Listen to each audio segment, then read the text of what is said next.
Well, let me begin by just saying to all of those who serve on this commission what an important undertaking you have. Let me say to Louis, your father's work, Rabbi Kestenbaum's work, has done something to rectify a situation where in cemeteries and synagogues across Eastern Europe, we had a particularly appalling addition of insult to injury. And that was that after the Holocaust, especially in communist Eastern Germany, Eastern Europe, the indifference to the plight of a situation in which there were few Jews left in many communities because of the Holocaust, but also the antipathy to Jewish religion. Those synagogues were destined to be desecrated, destroyed. Today, many of them have been repaired. Today, those cemeteries are under the guidance of this commission. And frankly, all Americans, since we're a nation of immigrants, should have a particular concern about this. Prior to Adolf Hitler, I don't think many Americans thought about the concept that part of ethnic cleansing is not just to eliminate a whole race of people, but also to eliminate the history, to eliminate their synagogues, to eliminate their cemeteries, to eliminate the very thought, and the books, by the way, burn the books as part of the thesis, the very thought, the very existence of their impact upon a culture in the world. But post-Hitler, as my father reminds me, he's 90 years old now, it is all too evident that he is not the first obsessed with this concept.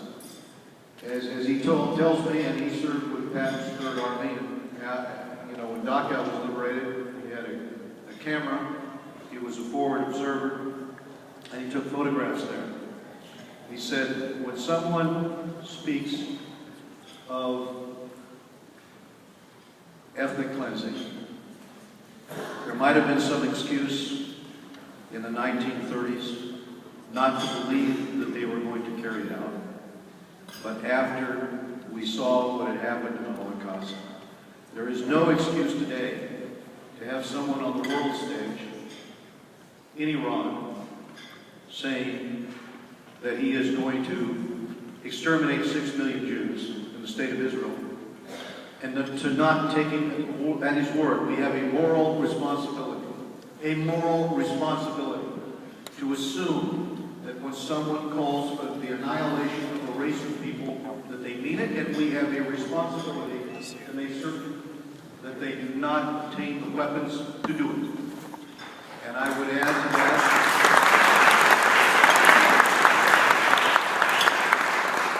we have a second responsibility. We came too late. We came too late in Europe. And our responsibility is to do now what we can do to salvage what we can.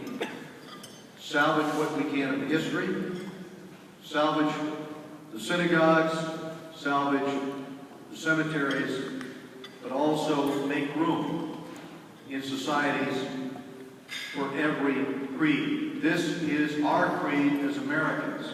And when we see what is going on in Paris and elsewhere in terms of the resurfacing of the admonition that they're going to drive out Jews from Europe, we should remember what happened the last time that ball started rolling, and how many human souls on this planet lost their lives when people motivated by that type of intolerance and hate turned out not just to be enemies of the existence of the Jewish people, but the very existence of democracy itself as a concept, the very existence of civilization itself.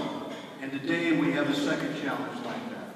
And I wanted to thank Lesley Weiss as chairman of this commission. I wanted to thank everyone on this commission for the role you play in reminding the world of the responsibility we have as Americans to be true to this concept that is in our Declaration of Independence, and especially that First Amendment. Freedom of religion, freedom of speech, the freedom of all people. We have to have the backbone to push for this. Thank you all very much.